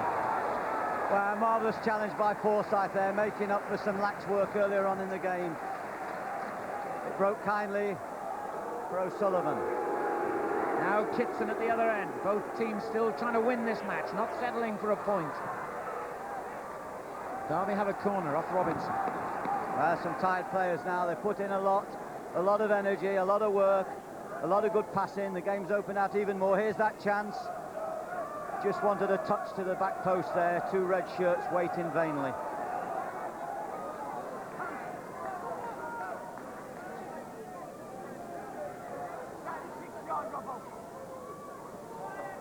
Pembridge again with the kick. Easy for Digby. Sound display Fraser Digby has had in the Swindon goal today.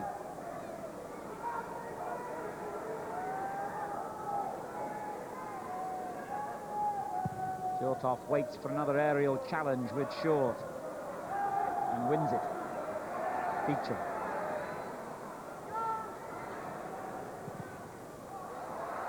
Still a problem for Derby. Not now. Although at least they have conceded the throw. It goes in to the Norwegian Fjortoft again. Good layoff. Beecham's cross wasn't quite right. Robinson striding forward for Swindon. Pembridge closes down the space. In it goes towards Fjortoft. That was an important header clear by Short.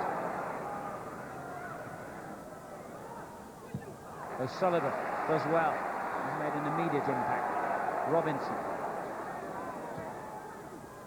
On it goes to Ling. Now Much.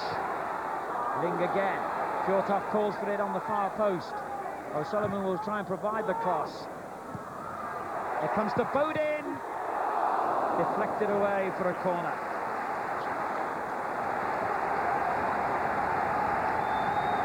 Three minutes to go. Swindon turn the screw a little tighter.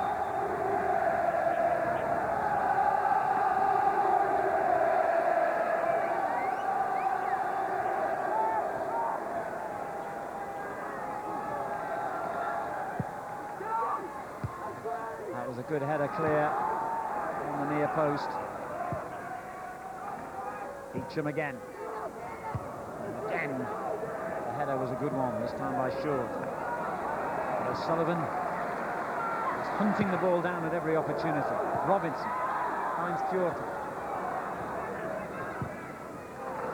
Invites the shot from Bodin. Oh, and his own player got in the way there, Sean Taylor. Not that he could have done much about it.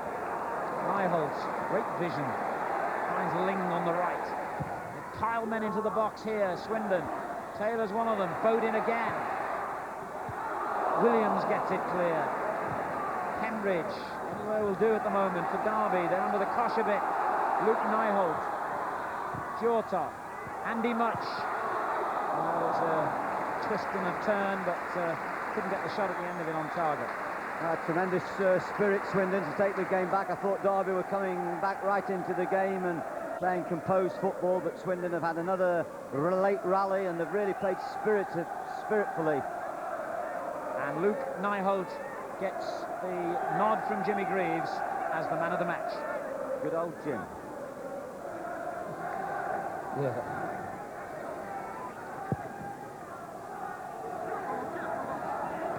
Cappiadini rather, couldn't find Pembridge. Robinson got between them. Now Pembridge has forced it out.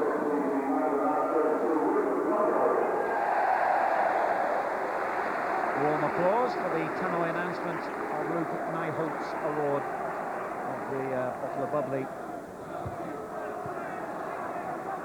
He's not yet knowing whether he's going to be on the winning side or the losing side, or neither. We're into the final minute. Bodin, headed away by Short. Here's Kitson. Come back again by Taylor.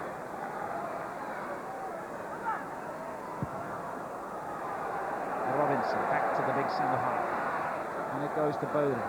Still time, though, precious little now for someone to snatch the winner here. But then in the middle, Fjortoft was offside.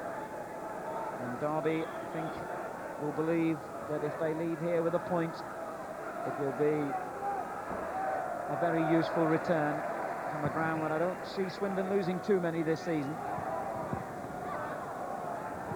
Unlike last season when they lost no fewer than 10 at the county ground. Well played, young Wayne O'Sullivan. Oh, well played again. He just didn't see Hodge coming in on the cover, but he's won the throw. Well, the two substitutions have pet Swindon with good decisions by John Gorman. Nyholt swinging him into the box. Fjortoft's there, goes down, but no question of it being a foul. Or a corner, which he's also playing. So has Roy McFarland and Alan Dervin, his assistant, done enough? And have their players done enough to earn a point here? We're now into stoppage time. It looks as though they have.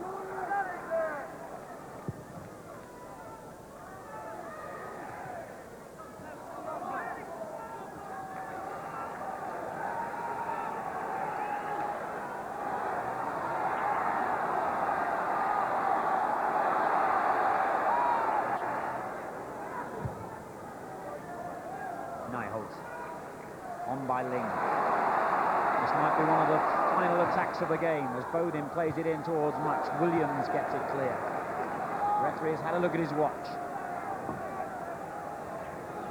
Pembridge. Gabbiadini. That's good play by him, but it won't go any further. That's the final whistle and the final score at the county ground. Swindon Town 1, Derby County 1. And I think all in all, probably a just result, David. I think so. You get boring draws, you get dull draws. This one was honourable and exciting. Both teams played with a good feel for the game. They both went forward. They both looked to attack, and as a result, we had lots of goal attempts, lots of goal mouth action. And when the two managers come to analyse the game, quite frankly, there'll be very few poor performances to look at. Hardly at all. We can certainly hear now from one of the managers, John Gorman, with Gary. Well done. John Gorman, I was actually hoping to talk to both of you, but Roy McFarlane didn't seem too happy about all that. Well, that's nothing to do with me, is it? It was a good game. We were the better side. They had the chances, but we were the better side. And disappointed not to get 3 points. But I'm not over disappointed because it was a hard game today. And we looked good at the back. We let them get a couple of breakaways because we were camped in their half. And with chances to score, and we just didn't take them. But on the day, I can't have too many complaints. Actually, overall, with all the chances looking back, it may turn out when you see that again to be a fair result. That was a fair result because it's a draw. They've come away from home and they'll be pleased with a point. But I'm disappointed because we're at home, but not too disappointed because we win against Reading. We're back in it again. You certainly started the season very well, though, John. We're I mean, that's well. another point actually in the top three. We're three. playing good football, and we played good football right to the end today. Thank you. Well, I'm not sure why Roy McFarlane wouldn't be keen to talk, because that was a good effort, really. It was, actually. I mean, it was a very good start to the match, and it died off a bit in the second half. But if you were Derby County, you've got to be fairly happy with a point there. I mean, they did have chances to win it, but so did Swindon.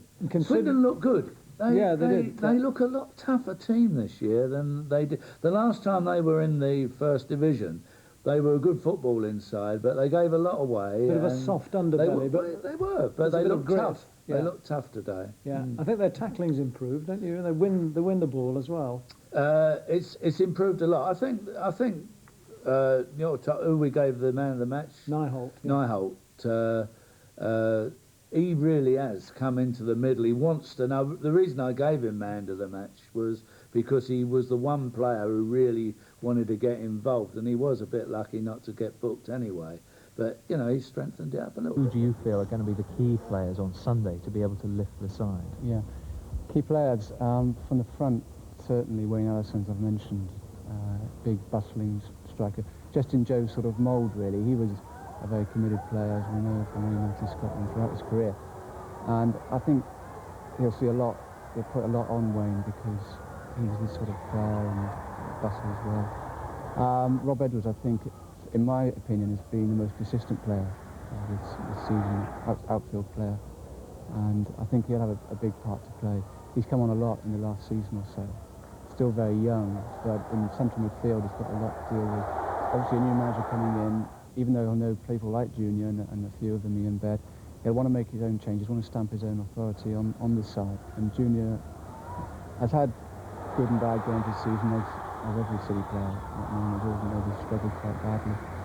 But yeah, he's going to have to show a lot today. His pace is going to be very important if he can get behind the defence and put the accurate, consistent crosses in for the likes of Wayne Allison. There, gets the flick on. Bent. Can he get round Vickers? Puts pace on it. I have to ask you, Richard, what's your prediction for this afternoon's game? If you'd asked me that before Russell had gone, I would have said he would do well to have drawn. But now I think they just may sneak it, may get it on points.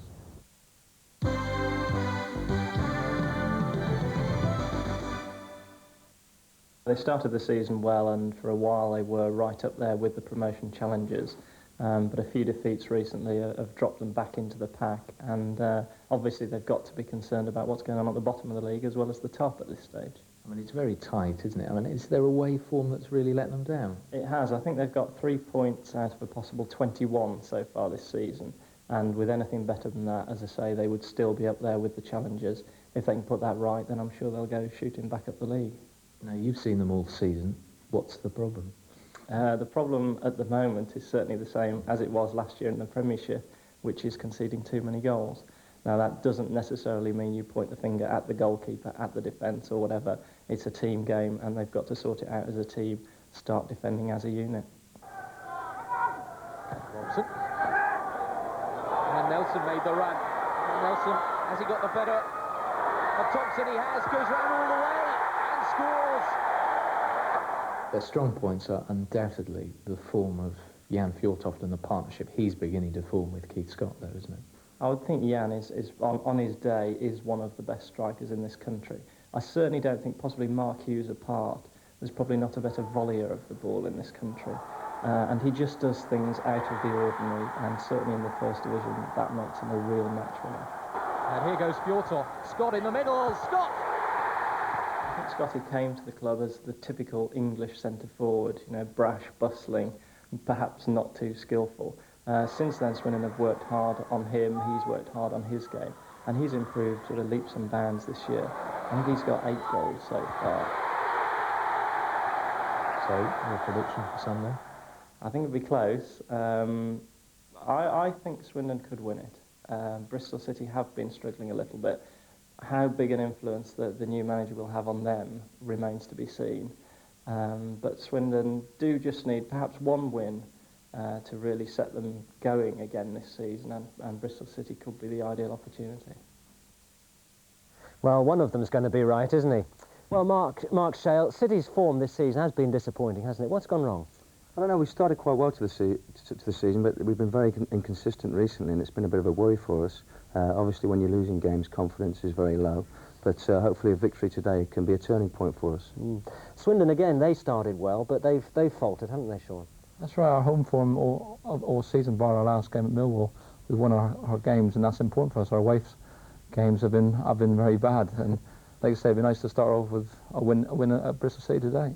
Joe Jordan earlier mentioned injuries. I mean, how much does that affect you in a long campaign like this? Well, very much so. Obviously, we haven't had a settled side for that reason, and that's always a problem. But obviously, key players out is a worry for us. But hopefully, players will take their chance today. Well, the team's just about to take the field at Ashton Gate. It's been raining all day, Sean. How much will the wet conditions affect the game today? It'll be a very interesting game. I mean, I think you'll look at both sets of forwards and see they're both probably on form. Our forwards are always scoring goals. I mean, so I think I'm going to go for a away win. Well, I wouldn't expect you to say anything else. But Mark, we saw the crowds coming in. Obviously, there's a bit of a buzz about Joe Jordan's arrival. I mean, how do the players see it? Well, it's been an exciting place to be this week, and Joe's come to the club and he's made it very clear the way he wants us to play the game, and he's talked to us individually and collectively as a side, and we all know where we stand, and I think that's important. Swindon, of course, Sean, will be aware of the effect that a new manager can have, won't they? That's what I think Martin brought it up before. I mean, they're going to be G'd up, the new manager, whatever, but like I say, I'm hoping that this will be a stepping stone for our next 2 home games after this and go on to better things. Well, both the managers have been confident. They've had the 2 reporters. One of them's going to write a glowing report. What are your predictions, Mark? What do you think? I think we'll win the game 2-1. 2-1? Yeah. And for you, Sean? Like I say, it'll be a away win. Don't matter what it is, it'll be a away win. Well, entirely mixed in the studio here. Mark and Sean, of course, will be with us for the rest of the afternoon. But now let's go live to Ashton Gate and join our commentary team, Mark Lawrenson and Angus Scott. 4 years on, Joe Jordan is once again expected to weave some Scottish magic over Ashton Gate. The spell that's cursed it so far leaves Bristol City fighting a relegation battle. But the arrival of Jordan for a second spell in Bristol already seems to have had the desired effect on the fans.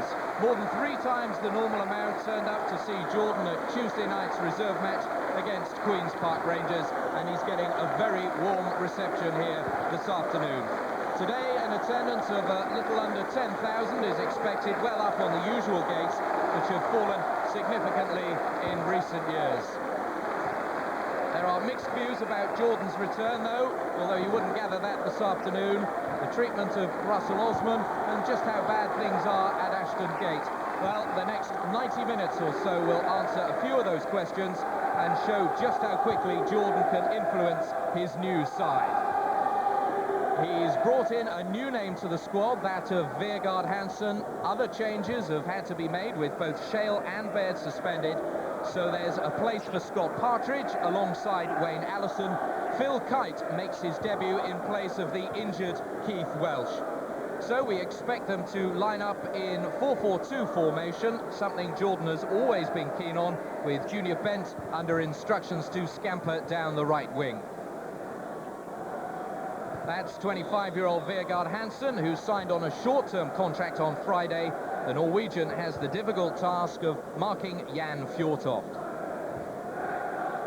John Gorman has also been forced to make changes because of suspension and injury. Ling, Taylor, Nyholt and Thompson all missing. So a few surprise names included. Ross McLaren back for his first league game in a year. Carl Tyler makes his first appearance. He's with Swindon for a month on loan. Swindon are also expected to line up in a 4-4-2 formation, although expect Andy Much to play just behind the front two, Ross McLaren in front of the back four. Here's our first look at Carl Tyler, the former England under-21 international, who's in to cover for Thompson and Taylor. And now my first opportunity to bring Mark in this afternoon. Mark, what do you expect this afternoon? I expect that Bristol City, the players, will be raised by the fact of the new manager, Angus. Joe Jordan, like any new managers coming, he said all the right things. He's already had a bit of a go at the directors, saying if we need the money, it's up to me to have a chide at the directors and try and get some. It's obvious they need some results, starting with 3 points today.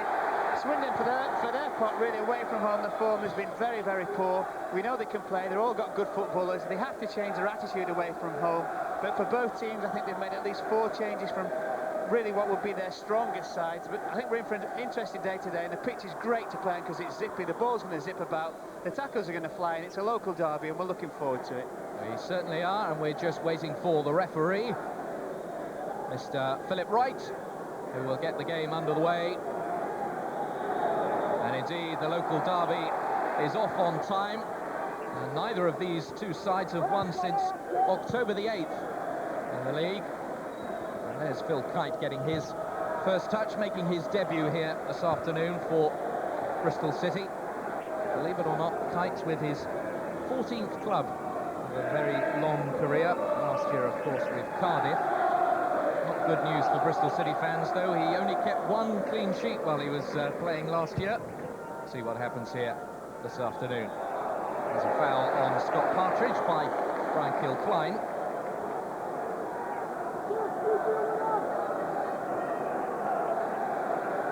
Brian Tinian, who is back in favour with the new manager, having been dropped by the former boss, will take this free kick. Takes a deflection as Much. Odin away, and that's Beecham. He won't get that. Martin Scott with the throw. Edwards. And that's just a touch too far. Well, it's interesting to see that the last time these two sides met in the league was only 2 years ago. But of the 22 players that took the field then, just 4 of them are the same here today. Kevin Horlock, the only man left of that Swindon side that played in the 2-all draw here at Ashton Gate. And 3 players for City, Bryant, Scott and Edwards. Here's Brian Tinian. Covering tackle from Mark Robinson.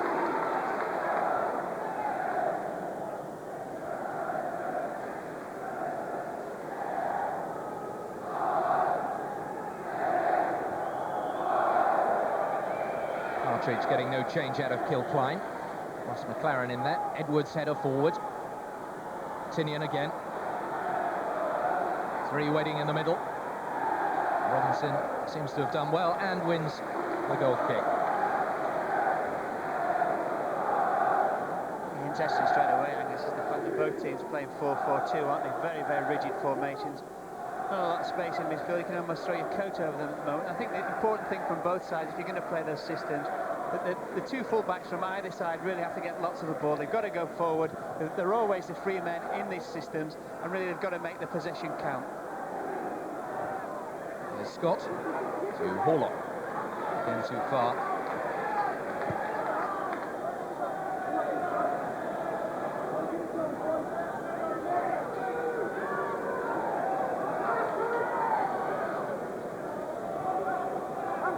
And ball by Scott Partridge. Well, Joe Jordan watched his reserves on Tuesday night here against Queen's Park Rangers. Saw Jason Fowler playing and decided to put him straight into the side. One of a number of changes. Fowler. That's Robinson forward. He played all year for Swindon. Kitson can't keep it in play.